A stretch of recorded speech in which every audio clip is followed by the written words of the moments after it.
É bom a gente estar reunido, né, como povo de Deus.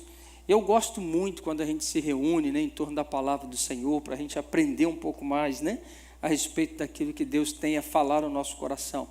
Especificamente, né, me arruma uma cadeirinha dessa aí, Gravel. Especificamente, eu gosto muito da resenha teológica, porque a resenha teológica, ela é um espaço, é o espaço em que a gente tem como igreja uma oportunidade de ouvir, de aprofundar um pouco mais no conhecimento da palavra, né? E a gente precisa disso. Guarda uma coisa no seu coração. A gente está falando, né, a respeito de várias séries, né? Aqui na igreja a gente está trabalhando as séries. E estamos recentemente falando agora sobre... Saímos das séries das disciplinas espirituais, né? Eu fui muito abençoado com a série de disciplina espiritual. Não sei quantos de vocês foram abençoados aqui. Eu fui demais abençoado. E também estou sendo muito abençoado com a série do avivamento. Tanto é que a série do avivamento a gente encerrar domingo agora. Nós vamos esticar esse negócio, né? Nós vamos avançar sobre a série do avivamento. E Deus tem falado coisas grandes com a gente, né? Deus tem agitado o nosso espírito. Mas sabe, a gente precisa aprender a transitar de ambientes. Eu e Érica, nós estávamos batendo papo, conversando. A gente tem por hábito, na parte da manhã, a gente faz a nossa meditação, as nossas orações, e a gente conversa sobre aquilo que Deus está falando com a gente. E na conversa, se eu não estiver equivocado, na conversa de hoje, se não foi de hoje, certamente foi de ontem, nós estávamos falando a respeito da igreja do nosso Senhor Jesus Cristo, né? Que ela se deixa mover muito pelas suas emoções, uma igreja muito almática, né? E quando eu estou falando assim dessa igreja, irmãos, não pensa assim, o pastor está falando da gente, está puxando a orelha da gente. Bom, de certa forma a gente também fala da gente, mas eu estou falando numa perspectiva de uma amplitude maior, né? Desta igreja, né? De uma sem placa denominacional. E a gente percebe, né, que a gente está vivendo dias em que o ser humano, primeiro ele fala o seguinte: eu não tenho tempo. A grande resposta dos homens e das mulheres dessa época é: eu não tenho tempo. Se alguém pudesse, tem até um filme, né? Tem um filme, eu não estou tentando lembrar o nome do filme. Se você viu o filme, você me lembra aqui o nome dele. Ih, rapaz, vocês já avançaram assim, né? Eu nem expliquei, vocês já pegaram o negócio, como é que é? Preço do Amanhã. Você falou o quê? Não, é o Preço do Amanhã. O Preço do Amanhã é que eles tinham um reloginho aqui no braço, isso.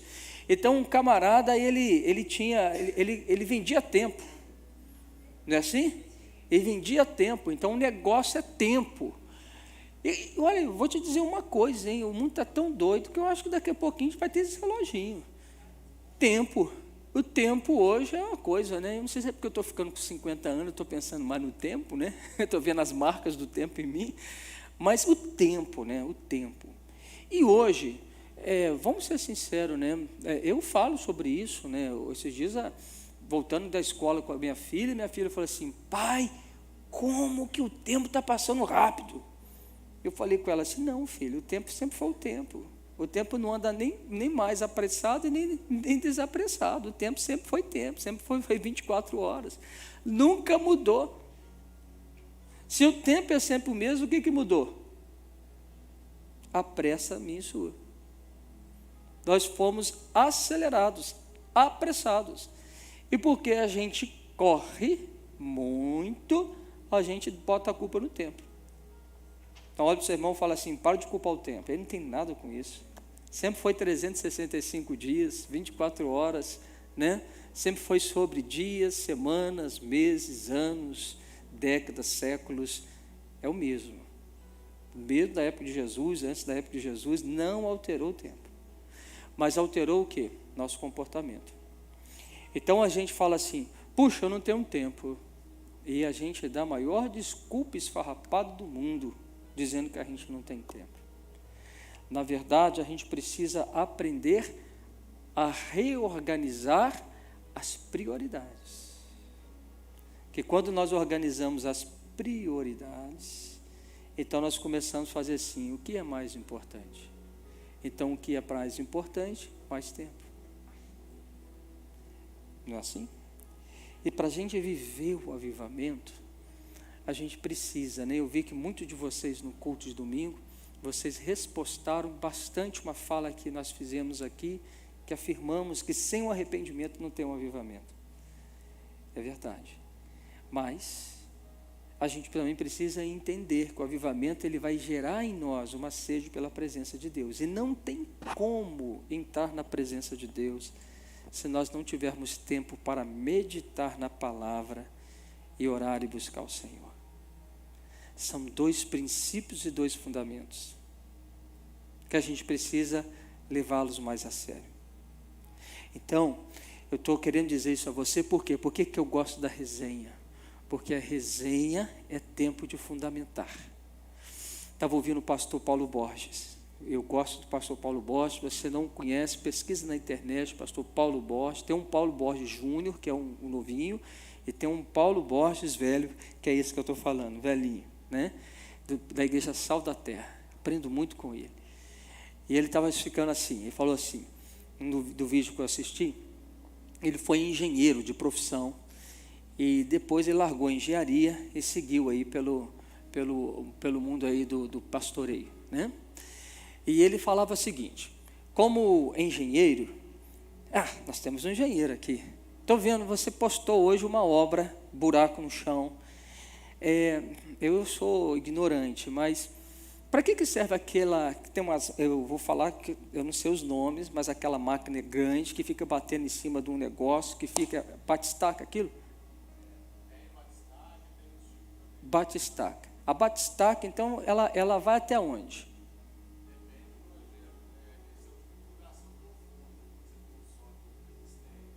Uhum.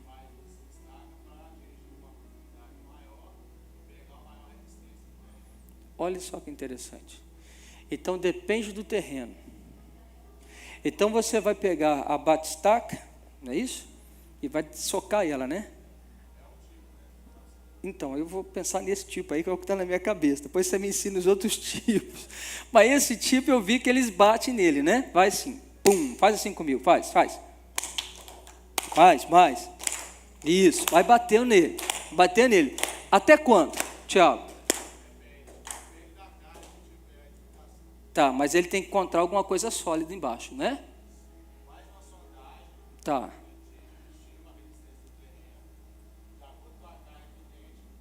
Você define a profundidade, mas ele tem que bater em algo sólido embaixo, não tem? Pode ser rocha, pode ser o terreno. Então, quando ele chegou no lugar firme, você ainda dá mais uma socadinha, não dá? E ali está estabilizado.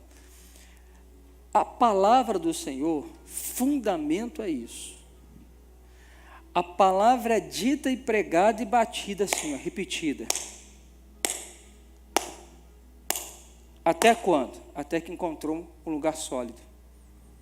E quando encontrou lugar sólido, dá 3 cacetadinhas ainda. 3, né? E aí, então, você lançou a base, o fundamento, para começar a edificar a partir do fundamento. Então, olha o que o Tiago disse, depende do terreno. Então, depende do coração. Depende da maneira como nós lidamos com isso. E quando nós lançamos fundamento, nós lançamos princípios. Que são princípios da Bíblia, da palavra, aquilo que o Senhor disse. É diferente de usos e costumes. Princípio é aquilo que norteia a vida, é aquilo que faz a vida girar, que foi estabelecido primeiro. Usos e costumes, se a gente usa camisa, essa é bege essa aqui, né? Marrom? Mostarda, se a camisa é mostarda, se ela é azul, se ela é colorida, isso é usos e costumes. Isso aí, o uso e costume está em cima do fundamento. Então a gente precisa trabalhar fundamento, e a resenha teológica é sobre o fundamento. E nós estamos fundamentando o conceito da graça. O que é graça? Por que eu preciso entender a graça? Para você não viver uma vida desgraçada ou sem graça. Então, quando a gente entende a graça, a gente vai entender essa operação de amor, de justiça, de graça, de Deus na nossa vida. E quando a gente entende isso, irmão, aí Olha, deixa eu dizer uma coisa, é a luz, né? Que vem, aí você fala assim, uau, tive uma revelação. E quando você tem uma revelação, você vive por ela. Aquilo estabeleceu uma base, um fundamento firme dentro da gente. E aí, com estabelecido um fundamento forte dentro da gente, eu começo a viver edificando sobre o fundamento. E aí a gente é firme, inabaláveis. Tempestade vem, vento forte vem, mas a gente continua firme. Por quê? Porque tem fundamento. Então, uma igreja sem um fundamento pode até ser bonitinha, não pode, Tiago? Mas vai cair, não vai? Vai cair. Sem um fundamento vai cair. Então, nós estamos lançando fundamento nas terças-feiras, na resenha teológica. E hoje, nós vamos dar continuidade ao que nós temos falado a respeito daquela perguntinha, né? Que é, uma vez salvo, salvo para sempre? Será que a partir daquele dia, daquele grande culto, que eu fui à frente, que eu entreguei meu coração para Jesus Cristo, a partir daquele dia que eu fui salvo, né? O pastor disse lá, bem, entrega a sua alma, a sua vida, você dobrou o joelho, entregou, foi salvo, agora pronto, eu resolvi meu problema de eternidade, resolvi tudo na vida. Será? Será que é assim? Ou será que a gente pode perder a tal de salvação? Nós temos 2 pontos que são pontos divergentes. Nós temos uma linha que ela é calvinista, que ela acredita uma vez salvo, salvo para sempre, que vai trabalhar sobre o princípio da predestinação. E nós temos a linha arminiana, que é a linha na qual nós seguimos, cremos, que ela acredita que a gente pode perder a salvação. Tá legal? Amém? Então estou me baseando na linha arminiana, tá? Eu vou falar na linha arminiana com você a respeito daquilo que nós acreditamos e vamos trabalhar alguns textos para falar com você a esse respeito. Pastor, mas e aí? Mas eu creio na linha calvinista. Amém, a gente é irmão, não vamos brigar por causa disso, né? É importante você crer em Jesus, né? Mas a maneira como a gente crê, ela pode mudar a nossa eclesiologia, a forma de ser igreja. Então, eu acredito nisso. Eclesiologia é a forma de ser a igreja, a forma como nós entendemos a igreja. Tá legal? Então, vamos lá? Vamos apertar o cinto? Aperta o cinto, o piloto está aqui, não sumiu não, mas só para apertar o cinto mesmo, porque a gente vai correr. Amém? Aleluia. Então, vamos lá. Eu falei com vocês, então, a respeito daquilo que vem depois da justificação. Lembrando, justificação é o ato e efeito de se tornar justo, não pelo nosso mérito, mas pela justiça de Jesus Cristo. Então, quando eu aceito Cristo, e vamos entender, a fé que salva não é a fé simplesmente que crer na existência de um Deus.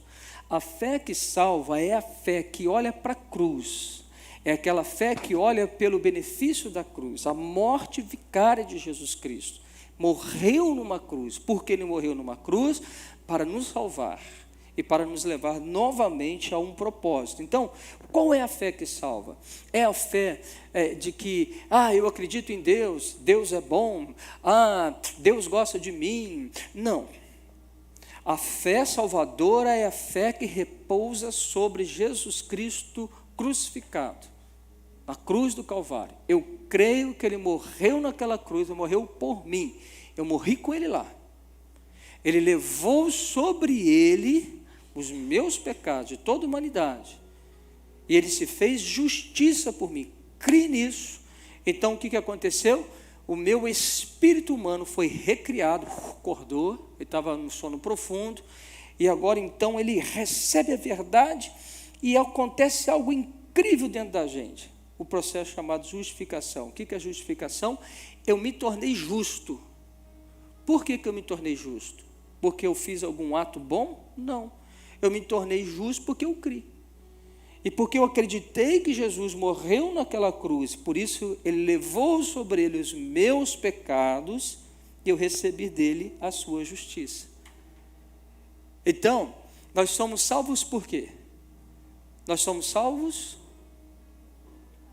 Nós somos salvos? Não, nós somos salvos?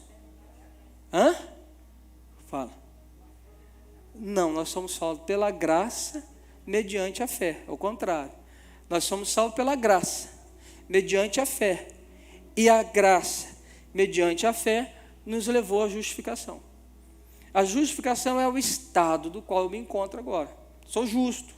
Oh, mas como assim ser justo? Você ainda mente, você ainda faz o negócio. Eu sou justo, porque eu sou justo pela justiça de Jesus. Pronto, acabou. E quando nós então entramos nesse lugar da justificação, o que acontece depois da justificação? Então nós falamos na terça-feira passada, se você perdeu a aula, está lá no YouTube, dá uma pesquisada lá, volta um pouquinho, escuta lá, para você ficar bem inteirado. Mas só para dar um spoilerzinho do que foi falado na terça-feira passada. Então, olha só, depois da justificação nós temos a regeneração, nós temos a reconciliação, a adoção, a redenção, santificação e glorificação. Isso tudo acontece com a gente, os estágios de Deus na nossa vida. Legal? Pastor, o que é isso? YouTube, aula passada. Tá legal? Amém? Glória a Deus. Fala com o irmãozinho, fala assim, YouTube. Mas eu acho que o YouTube fica melhor com beicinho. Não é não, pastor? Com beicinho sai melhor, não fala? Fala assim, YouTube. Para de rir, faz o beicinho, gente. Vai lá, vai. Quero ver você, Gilson. Faz o beicinho. Isso. Lá, vai lá. Mas como é que eu faço? Se inscreva no canal. Eu vou fazer igual agora esses camaradas. Aí dá o like. Tá bom? Amém. Então vamos lá. Aí nós trabalhamos, né, algumas outras questões com vocês. Por exemplo, deixa eu pegar aqui, só para separar algumas coisas. Deixa eu ver aqui.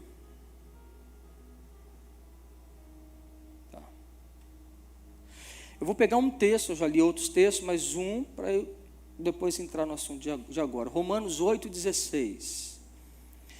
O próprio Espírito testifica com o nosso Espírito que somos filhos de Deus. Então nós pegamos esse texto e olhamos para a palavra ali, testifica. E essa palavra testificar é sumarturreu. Seu significado é testemunhar junto com. Confirmar. Então olha que interessante, o próprio Espírito testifica com o nosso Espírito, ou seja, o Espírito de Deus testifica com o nosso Espírito, junto com o quê? Que nós somos filhos de Deus. Então, a gente pode ter uma certeza de uma salvação? Sim. A certeza da salvação é uma confirmação do Espírito de Deus no Espírito do homem, junto com gerando nele uma convicção de fé, de que eu sou salvo. Então veja, não é uma questão cognitiva, não é uma questão de que eu fico estudando, eu fico mentalizando, eu sou salvo,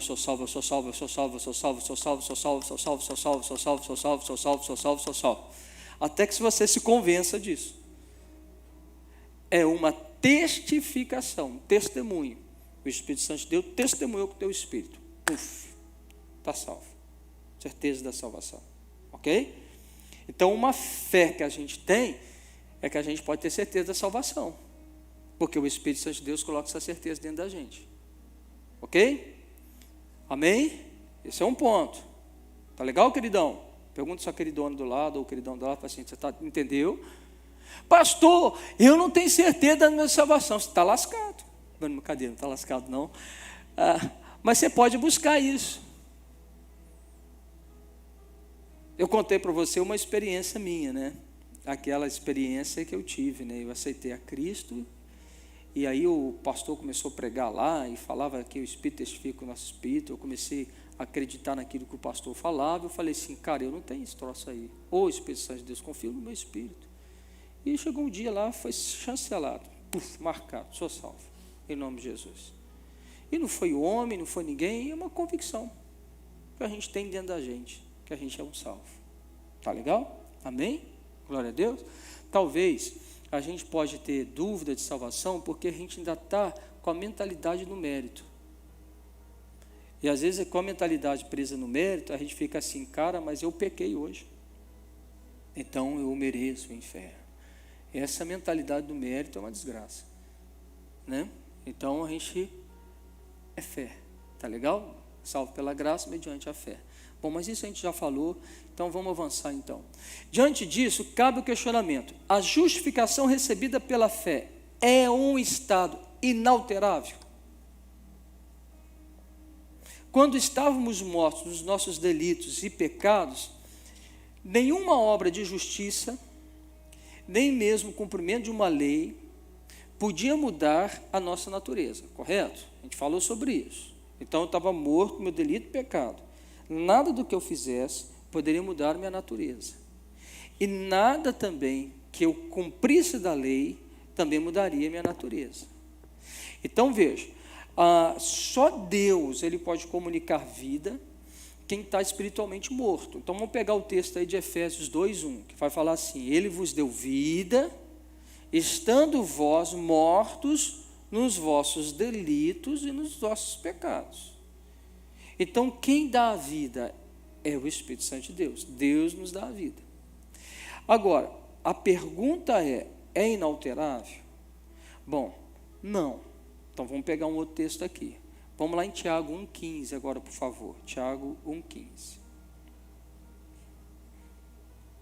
Ele vai dizer, então, a cobiça, depois de haver concebido, dá à luz o pecado, e o pecado, uma vez consumado, ele vai gerar a morte. Ok. Então, veja só. Paulo, ele vai construir um entendimento que nós fomos vivificados em Cristo Jesus. Romanos 8,13. Vivificados. Temos vida em Cristo. Nascemos de novo, né? E ele fala assim, em Romanos 8,13, ele fala assim, porque se viverdes segundo a carne, caminhais para a morte. Mas se pelo Espírito mortificardes os feitos do corpo, certamente vivereis. Você consegue ver aqui morte e vida nesse texto?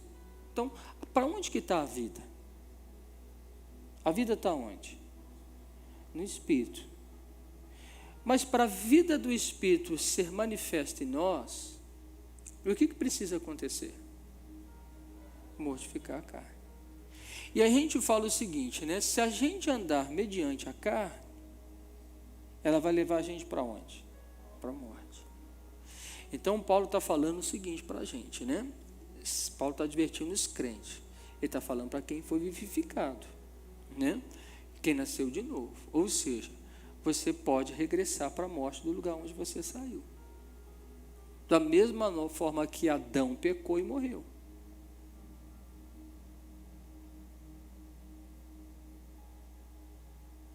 Adão era um salvo? Sim ou não? Sim. Ele tinha plena comunhão com Deus? Tinha. Oi, Juninho? Demais da conta. Deus via Adão todo dia, e Adão via Deus. Aí Adão pecou. Por que o Adão pecou, hein? Misericórdia, né? Por que esse homem pecou, né? Se não tinha pecado no mundo, ele pecou, gente. Ele não tinha ninguém para copiar. Ele era totalmente livre para escolher. Ele escolheu pecar. No ambiente de maior liberdade, esse homem escolheu o pecado. E qual foi o pecado desse homem? E a desobediência é fruto de quê? É o pecado. Mas a desobediência é o quê? Consequência da não fé e incredulidade. Agora vem cá. Fé é conhecimento ou confiança? Quem acha que é confiança, levanta a mão assim. Fé é confiança. Quem acha que é conhecimento, levanta a mão assim. Quem não acha nada, levanta a mão.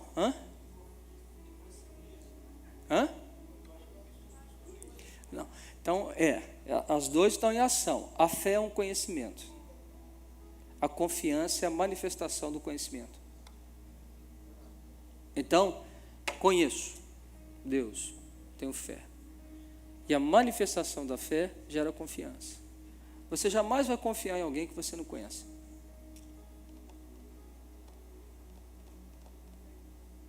O que Adão fez? Adão conhecia Deus? Adão era um homem de fé? Era ou não é? Sim. Mas por que ele perdeu a fé? Porque, na verdade, ele recebeu uma outra palavra. que contradizia o que Deus havia dito. Ele acreditou na palavra do diabo. E na hora que ele acreditou na palavra do diabo, então ele acreditou no diabo, e ele disse assim: Deus é mentiroso, o diabo é verdade.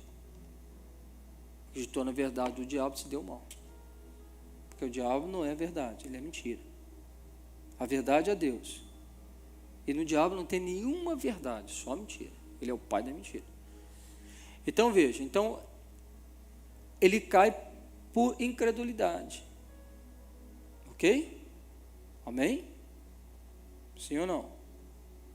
Vou provocar você. De onde que vem a ansiedade? Não é excesso futuro, não. A ansiedade vem de onde? Falta de conhecimento de quem Deus é. Porque ela é falta da fé.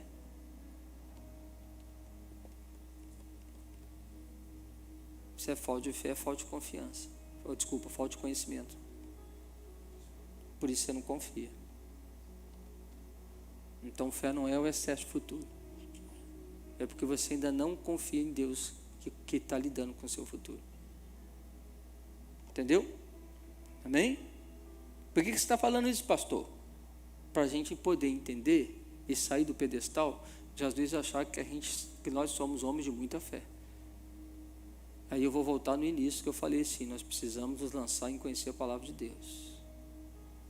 Conhecendo a palavra, eu conheço quem Ele é. E a partir daquilo que eu conheço, eu manifesto a minha confiança. Tá ok? Amém, glória a Deus, aleluia.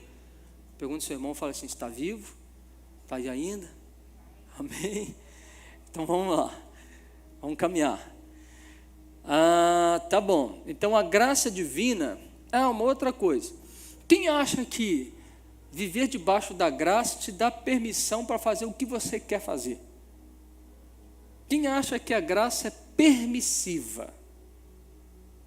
Porque existe uma linguagem que a graça, ela é mais ou menos o seguinte, né? No final, Deus salva todo mundo. E tem uns falando aí que o diabo vai converter. Já ouviu isso, pastor? Hein, Estevam? Já ouviu isso? Algumas teologias de alguns pastores que falam que até o diabo vai converter. Rapaz, tem cada coisa doida. Eles estão falando que o diabo vai converter, eles estão falando o seguinte: no final todo mundo vai ser salvo, fique tranquilo, no final ele salva todo mundo. Aonde que isso está na Bíblia? Não existe. Então é você criar uma fantasia sobre graça do que graça não é. Então nós vamos, primeiro ponto que a gente precisa entender: graça me dá permissão para o pecado? Não, certamente que não, né? Por quê? Porque se a graça não me dá permissão para o pecado, significa que o pecado traz consequência. Se o pecado não trouxesse nenhuma consequência para um salvo para sempre, ele podia fazer o que quisesse. Sim ou não? Se eu sou salvo para sempre, se a graça me salvou para sempre, eu posso fazer o que eu quero fazer, ué. Posso ou não posso? Posso, afinal de contas eu fui escolhido. E se eu fui escolhido, graças a Deus que eu não fui o excluído, eu fui o escolhido. Então vamos lá. Então, mediante isso, a gente vai pensar o seguinte, né? A graça, se ela não é a permissão para a gente pecar, ela é o quê? Ela é a força capacitadora para nos ajudar a manter em santidade. Por isso a Bíblia fala que Deus nos salva do pecado e do poder do pecado. Uma coisa é eu ter o perdão dos pecados, outra coisa é eu ser purificado do meu pecado e do poder do pecado. E rapaz, aonde que eu fiquei? É a força capacitadora para nos ajudar a andar em santidade. Olha o texto de 1 João 1, de 5 a 10. Vai dizer para a gente assim: esta é a mensagem que dele ouvimos e transmitimos a vocês. Deus é luz. Nele não há treva alguma. Se afirmamos que temos comunhão com Ele, Deus, mas andamos nas trevas, mentimos e não praticamos a verdade. Se, porém, andarmos na luz, como Ele está na luz, temos comunhão uns com os outros, e o sangue de Jesus, seu Filho, nos purifica de todo pecado. Se afirmarmos que estamos sem pecado, enganamo-nos a nós mesmos, e a verdade não está em nós. Se confessarmos os nossos pecados, Ele é fiel e justo para perdoar os nossos pecados e purificar de toda injustiça. Se afirmarmos que não temos cometido o pecado, fazemos de Deus um mentiroso, e a sua palavra não está em nós. Também 1 João, capítulo 2, de 1 a 2. Meus filhinhos, escrevo-lhes estas coisas para que vocês não pequem. Se, porém, alguém pecar, temos um intercessor junto ao Pai, Jesus Cristo, o justo. Ele é a propiciação pelos nossos pecados, e não somente pelos nossos, mas também pelos pecados de todo mundo. Então, nós vamos pensar assim, quando o apóstolo João ele está falando sobre a questão da confissão, primeiro, ele fala para quem?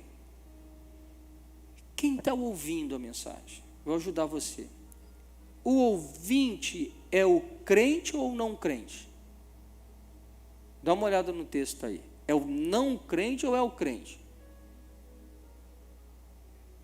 O que vocês acham? A quem é o endereço? Volta lá do 1 João 1.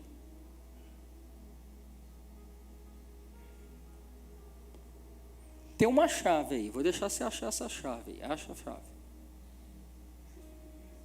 Meus filhinhos. Meus filhinhos. Ele está falando para quem? Para o crente. Então veja assim, então ele fala o perdão dos pecados e fala sobre purificação da injustiça. Quando nós pecamos, nós precisamos não apenas do perdão, mas também da purificação. Então, o que é o perdão? O perdão é para o pecado, mas a purificação é por causa da injustiça. Então veja, o que significa? A palavra injustiça é adikia, que no grego quer dizer injustiça de um juiz, injustiça de coração e vida. Uma profunda violação da lei e da justiça é um ato de injustiça. Aonde que está a injustiça? No coração. Isso, por si só, pode se levar a concluir que o pecado é a quebra dos padrões justos de Deus. No entanto, é mais do que isso. Quando nós fomos justificados pela fé, a nossa condição mudou de injustiça para a justiça de Deus em Cristo. Contudo, quando pecamos, a gente está revertendo o quadro de justiça para o quadro original, ou seja, o da injustiça. Então, todo pecado ele está relacionado com o quê? Com injustiça. Ok? E aí, em outras palavras, nós maculamos a justiça divina que nos foi comunicada. É por isso que nós precisamos ser purificados.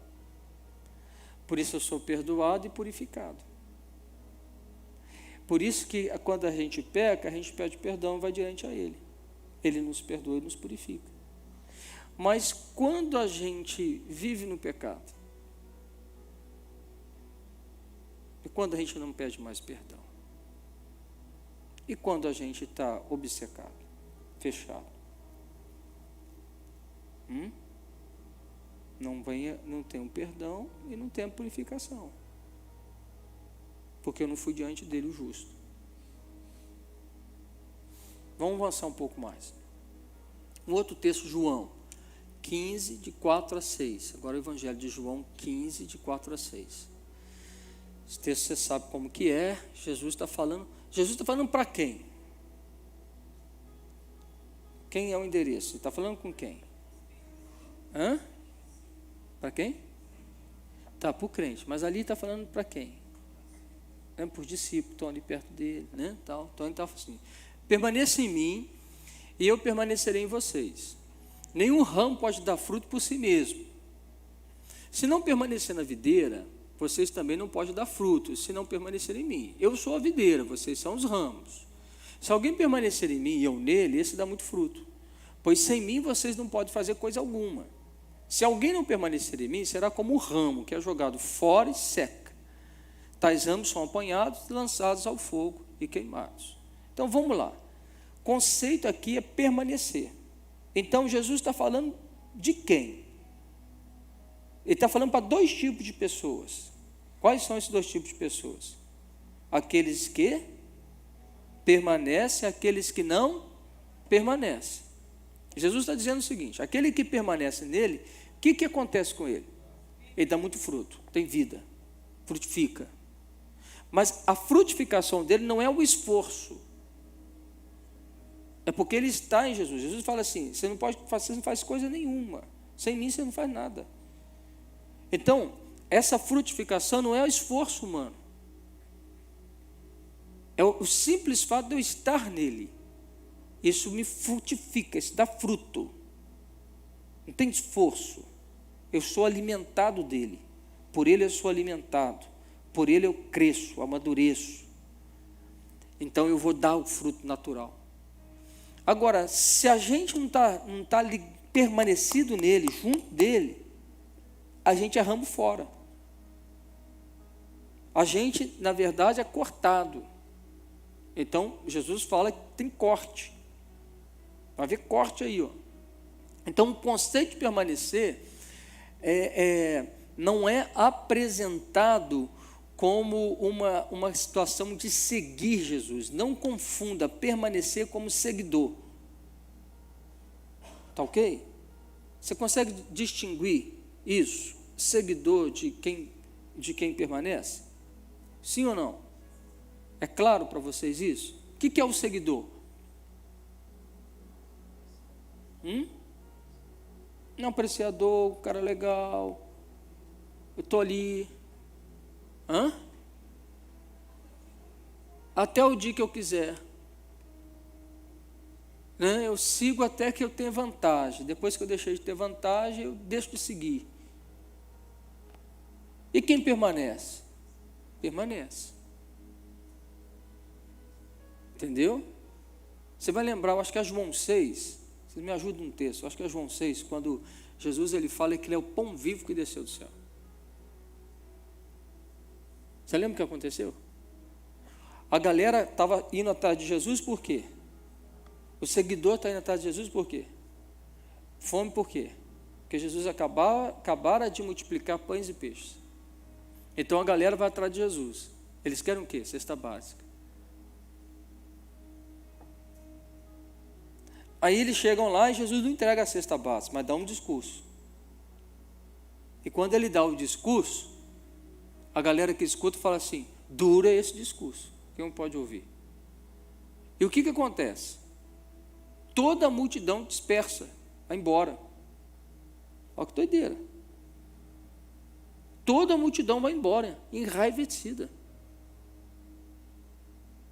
Eles olharam para Jesus e falaram: esse cara é doido, maluco.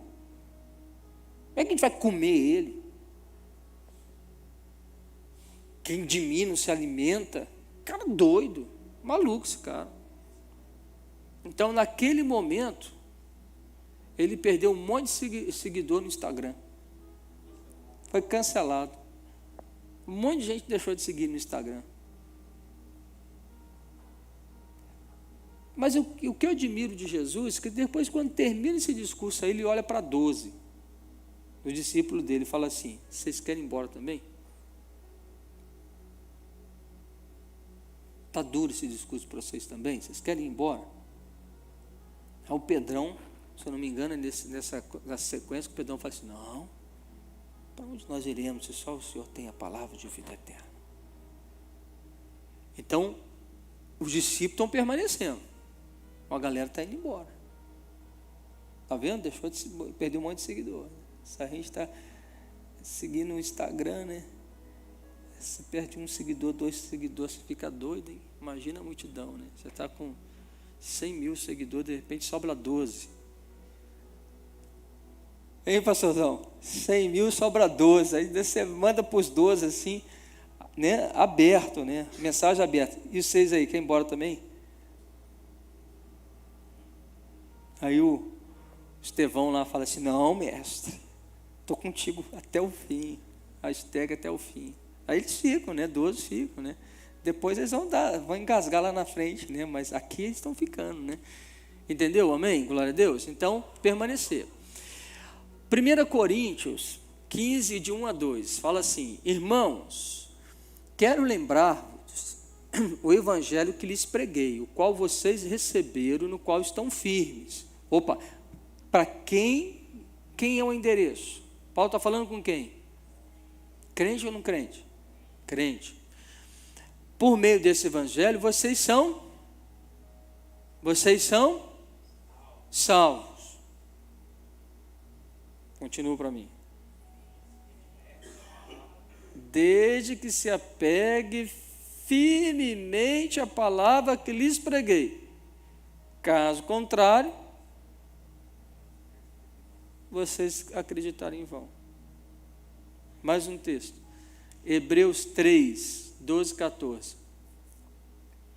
Cuidado, irmãos. Para quem que ele está falando? Crente.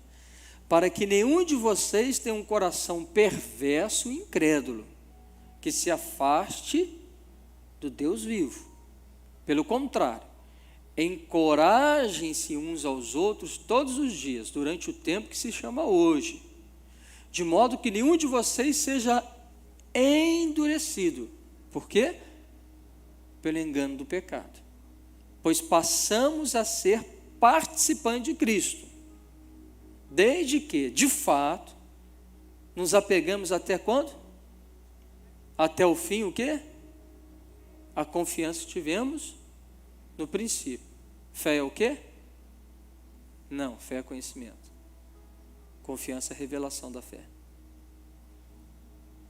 Ok? Temos outra advertência de cuidado. Dessa vez para evitar que algo nos afaste de Deus. A exortação é dirigida aos cristãos, pessoas já convertidas. O que presume na frase, o que se presume na frase, pois passamos a ser participantes de Cristo.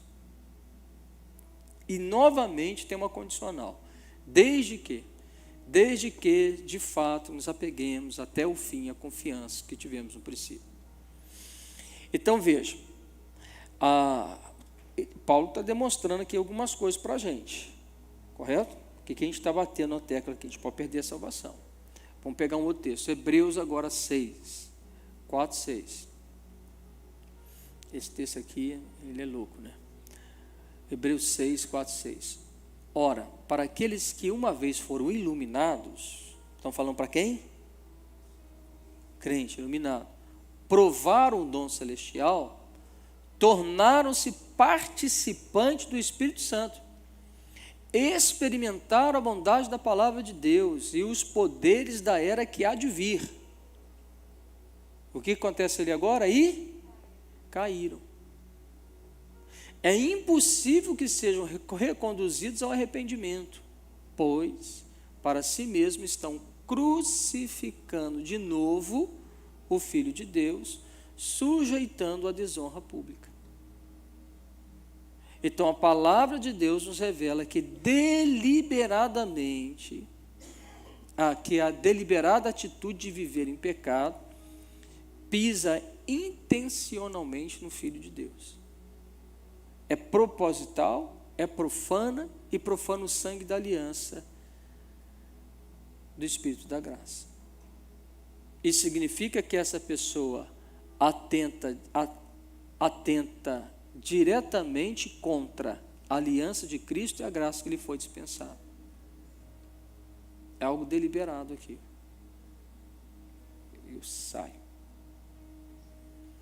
Segundo a Pedro agora, 2, 20, 22. Se tendo escapado das contaminações do mundo por meio do conhecimento do nosso Senhor e Salvador Jesus Cristo, encontram-se novamente neles enredados e por eles dominados, estão em pior estado do que no princípio. Teria sido melhor que não tivesse conhecido o caminho da justiça, do que, depois de o terem conhecido, voltarem as costas para o santo mandamento que lhe foi transmitido. Confirmam-se neles que é verdadeiro o provérbio: o cão voltou ao seu vômito, e ainda a porca lavada voltou a revolver-se na lama.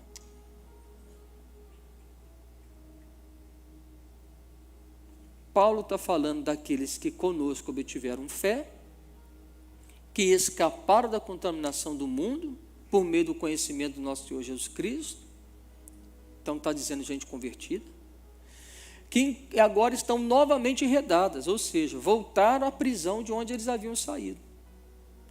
Depois de reconhecer que Pedro se dirigia aos convertidos, justificados pela fé em Cristo, faz necessário então constatar que a mensagem diz respeito a reprovar uma vida de pecado que despreza a obra de Cristo e a santa limpeza que nos foi oferecida. O apóstolo está falando de ímpios que nunca se converteram. Paulo está falando para a gente que nunca se converteu? Não, ele está falando para a gente convertida. E eles abandonaram o caminho reto e se desviaram, pois eles, com palavras de vaidosa arrogância e provocando os desejos libertinos da carne, versículo 15, coloca ali, seduzem os que estão quase conseguindo fugir daqueles que vivem no erro, prometendo-os liberdade. Eles mesmos são escravos da corrupção, pois o homem é escravo daquilo que o domina. Pega essa aí. O homem é escravo daquilo que o domina. Lembra que o apóstolo Paulo, quando ele é liberto, ele toma uma decisão. Você lembra? Qual que é a decisão do apóstolo Paulo? Ele está livre, ele tomou uma decisão. Qual que foi a decisão? Vou dar uma pista para vocês. Tem a ver com orelha. Uma charada. Hã? Ele fez o quê? Se tornou escravo de Cristo.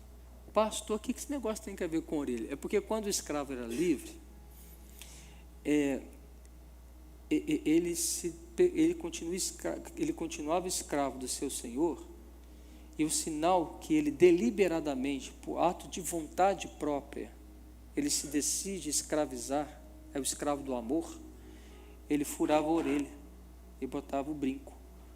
Então, aí quando olhava uma pessoa com um brinco na orelha, é porque aquele homem era escravo, foi liberto, mas ele fez uma escolha de ser o escravo do amor. Ele não sai, ele é escravo do amor. Então Paulo ele fala o seguinte: no ato da minha liberdade, eu escolhi me escravizar por Cristo. Eu sou escravo de Cristo, escravo do amor. Quem domina Paulo? Quem domina Paulo? Cristo, Espírito Santo. Não, se ele furou a orelha, eu não sei, aí a gente pergunta lá, né? Você está querendo arrumar uma base teológica para usar o brinco. Sim, então ele é um nascido de novo e ele tem a liberdade, no ato da liberdade ele se escraviza. A gente é danado, né? Ao invés de pensar no ato de se tornar escravo, a gente pensa no bendito do brinco, né? Então, pensa no ato de se tornar escravo. O brinco é o detalhe, né?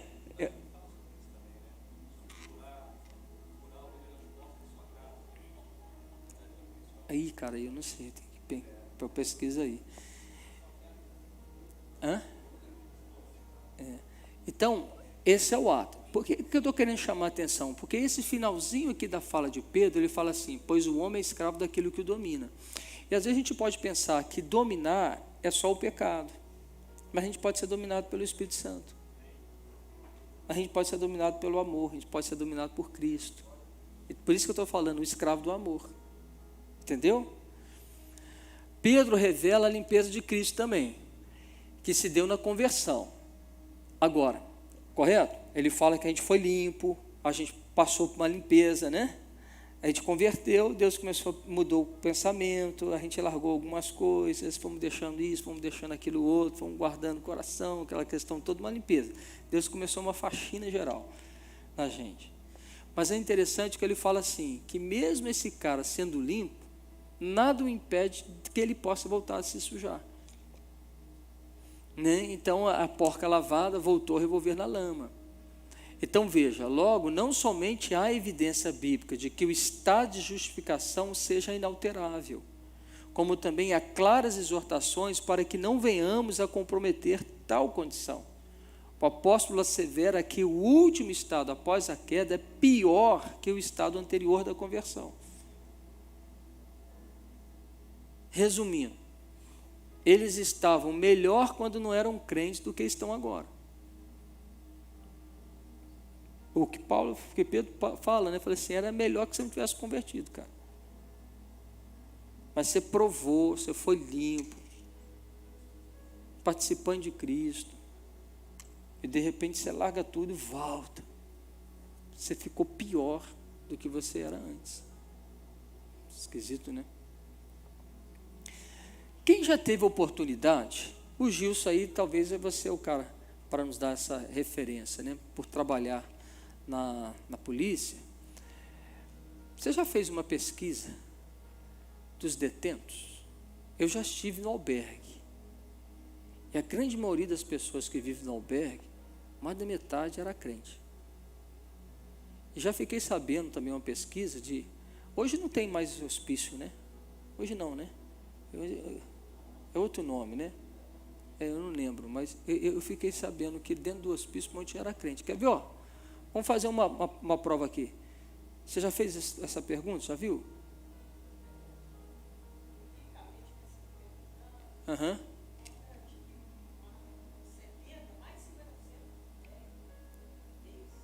Ex-crente. A gente tem ali atrás de você o pastor Estevão, está trabalhando com a casa de recuperação aqui em Muriaé. Você já fez essa pesquisa por alto assim? Os camaradas que vão lá, e aí? Quase 80% foi crente. Aí você pergunta assim, por quê? Voltaram à lama. E o estado atual se tornou pior do que o primeiro estado.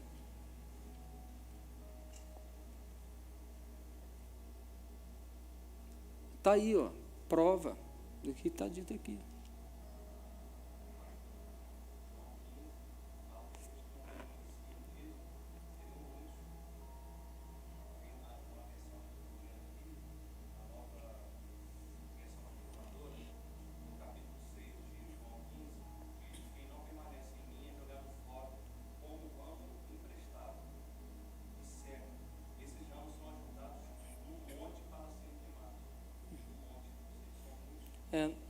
O mote eu acho que é o feixe, né? É um feixe de muitos, né? Queimados, isso. A porta é larga para a perdição e estreita para a salvação. Então, a gente vai... Mas, vem cá, deixa eu corrigir uma coisa aqui. Eu já acreditei muito que quando falava isso, que é mais gente para o inferno do que mais gente para o céu. Eu não creio assim. Eu creio nesse avivamento que vai mais gente para o céu do que mais gente para o inferno. Nós estamos vivendo uma... Porque Isaías, se eu não me engano, Isaías 60, ele fala assim, que as trevas aumentam, mas vai resplandecer a luz. A luz também aumenta. Então, eu creio... fala aí, eu vou dar um spoiler para vocês. Na hora que a gente terminar a série Graça, nós vamos estar com a série Apocalíptica. Tá? Então, nós vamos falar um pouquinho sobre esses negócios aí com você. Tá bom? Amém? Então, olha, o propósito, então, o que a gente precisa... Eu estou batendo na tecla com vocês do seguinte. Eu não sei se vocês têm essa impressão, mas quando eu estou lendo, por exemplo, os movimentos de avivamento, eu percebo alguma coisa que é muito comum nos movimentos de avivamento. Primeiro, o arrependimento, que ele se torna coletivo, maciço. Segundo, que é muito comum você perceber, e olha que a gente está cobrindo, eu estou lendo avivamentos de décadas de 16 a 20, mais ou menos, esse raio todo. Todos os comentários que estão fazendo de avivamento, Acontece que as pessoas, é comum, eles falam assim que eles têm agonia, um espírito de agonia, eles ficam desesperados. Alguns narram que eles tiveram visão do inferno, e eles então foram convencidos dos seus pecados. Olha que doideira. E quando eles foram convencidos do pecado, eles começaram a clamar, eles ficaram loucos, malucos, e parece que era um negócio tão doido, que os caras andavam na rua, eu fiquei imaginando isso, ficavam andando na rua, chorando, gritando desesperadamente, mas não era um, eram muitos. E eles ficavam tão sedentos, que eles entravam para dentro das igrejas. O pastor, se tivesse pregação, ele nem terminava a pregação. Você já leu isso, né, Estevão? Nem terminava a pregação, o cara já estava ali, eu quero, você quer o quê, rapaz? Deixa eu acabar de pregar aqui. Não, eu quero me arrepender, e vinha para frente, se arrependia. Então, eu percebo esse movimento do Espírito, convencendo o homem do pecado e o juízo. Por que eu estou falando isso? Porque eu não sei se vocês têm essa impressão, mas a gente está vivendo uma sociedade que não acredita no juízo.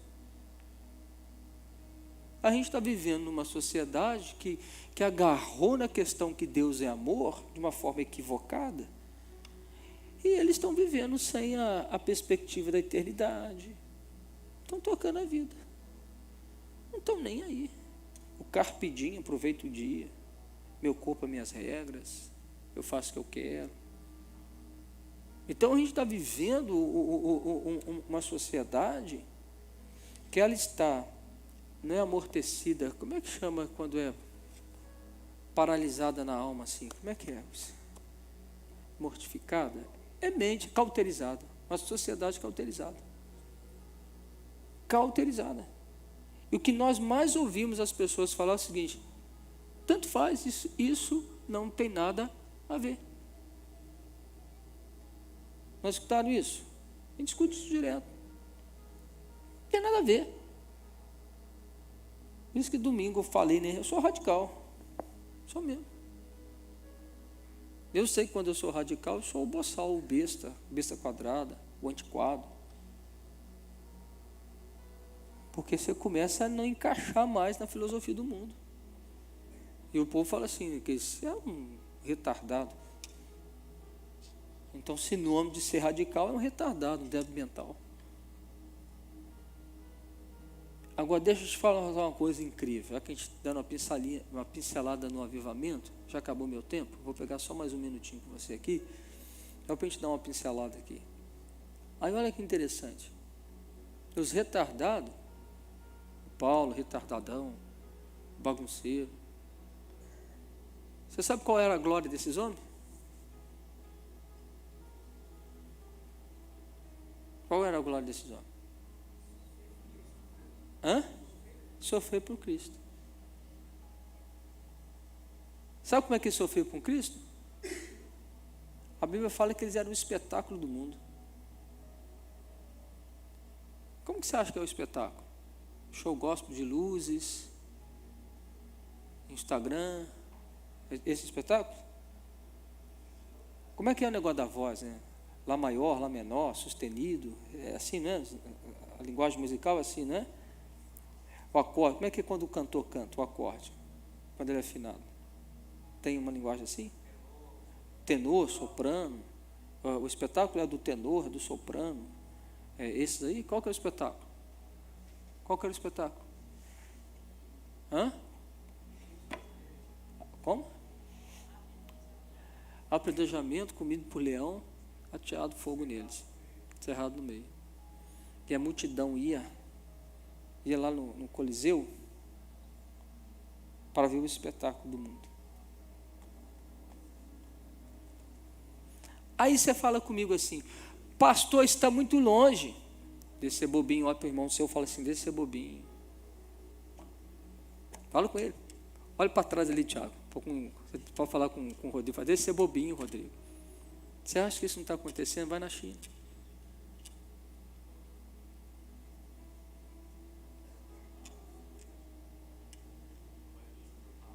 Nos atentados do mundo. Sim, vai lá, vai para a China. Vai para o Afeganistão. Vai para a Ásia. Está aqui pertinho, aqui no Chile.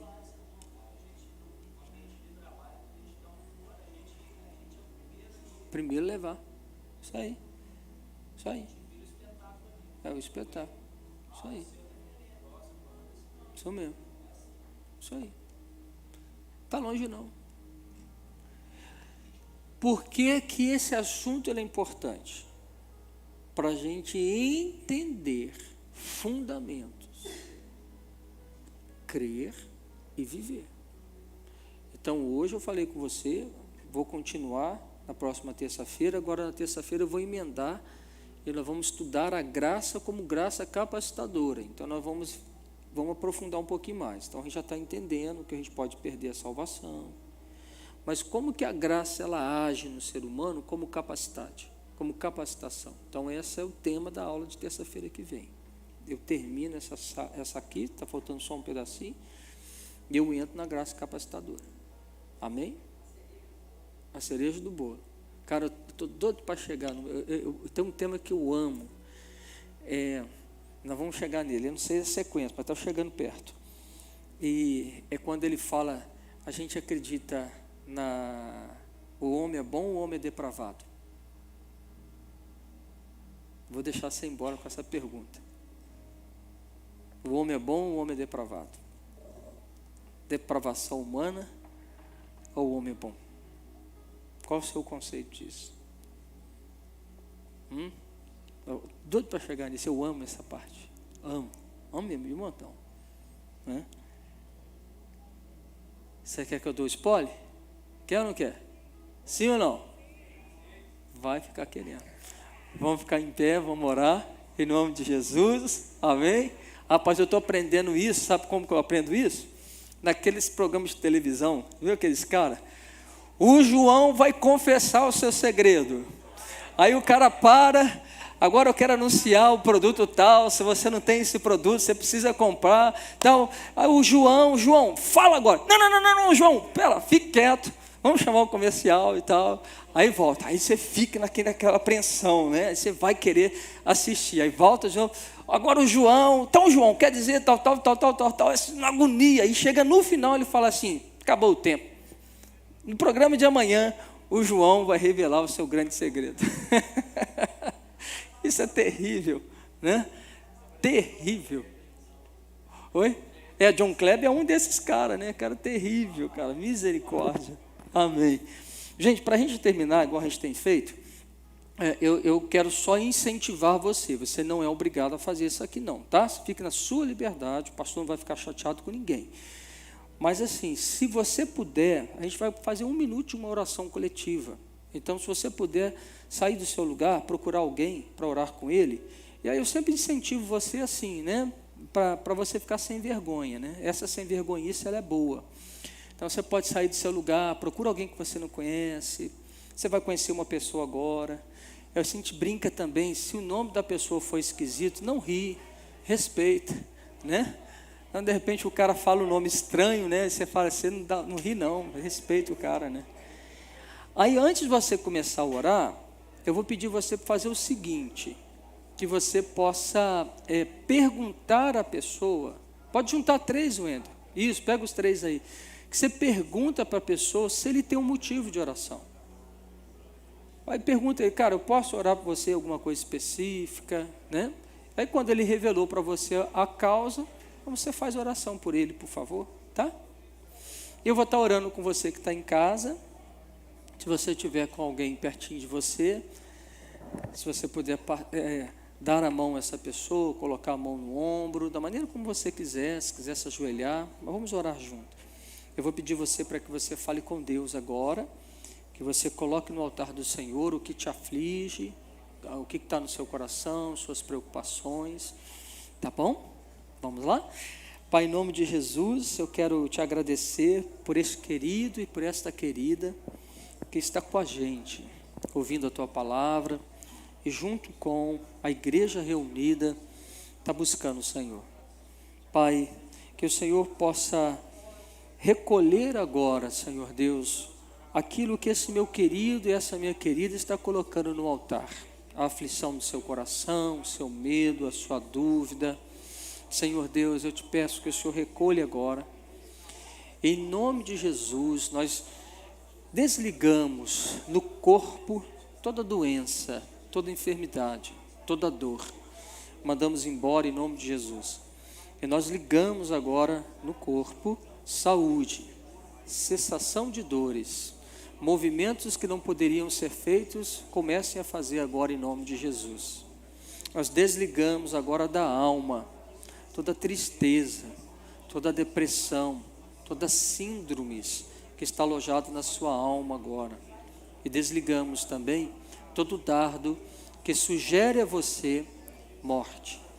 Na autoridade do nome de Jesus, nós desligamos da sua alma e nós ligamos sobre você, na sua alma, um refrigério, a bondade de Deus, a paz do Espírito Santo de Deus, cele o teu coração.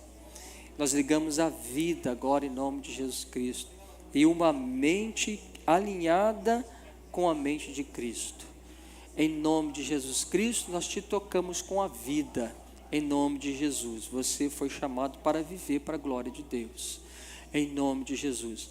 Pai, nós entregamos também ao Senhor toda a confusão do lar, tudo aquilo que está gerando contendas, brigas, dúvidas, separação, desejo de separação, filhos que estão desviados do Evangelho. Pai, nós colocamos agora essa família diante do Senhor e nós ordenamos que todo espírito de confusão, todo espírito de desordem, todo espírito que incita a traição, todo espírito de rebeldia, de contenda, está sendo desligado agora em nome de Jesus.